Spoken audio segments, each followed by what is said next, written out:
guys, எல்லாரும் என்ன பண்றீங்க? இந்த பாருங்க மாதுளம்பழம் வந்து வாங்கிட்டு வந்தாச்சு. கோகுலுக்காக இப்போ நான் என்ன பண்ண போறேன் அப்படின்னு சொல்லி பாத்தீங்கன்னா ஜூஸ்.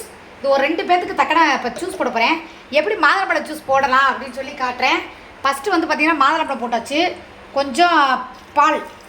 சரியா? பால் இதில் ஃபுல்லா போட்டாச்சு.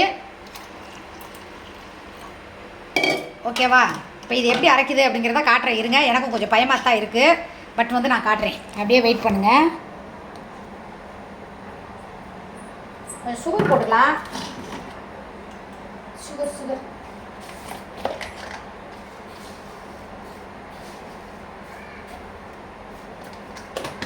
சும்மா அளவாகவே போடுங்க. ஃபஸ்ட் டைம் ட்ரை பண்ணுறதுனால எப்படி இருக்குது அப்படிங்கிறத பார்க்கலாம்.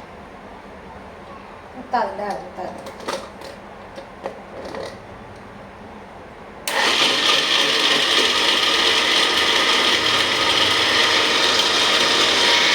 எப்படி ஜூஸ் அரைச்சிட்டு பாருங்க.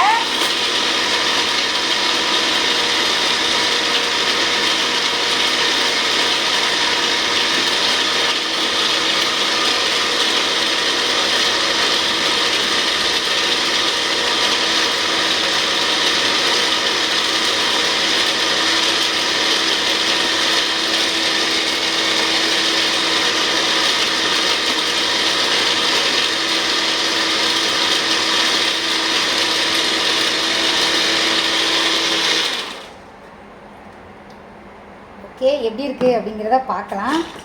அப்படியே பிடிச்சி பார்க்கலாம். அடாடா, உண்மையாலுமே சொல்கிறேங்க, ரொம்ப சூப்பராக, ரொம்ப டேஸ்ட்டாக ஜம்முன்னு இருக்குது பாருங்கள்.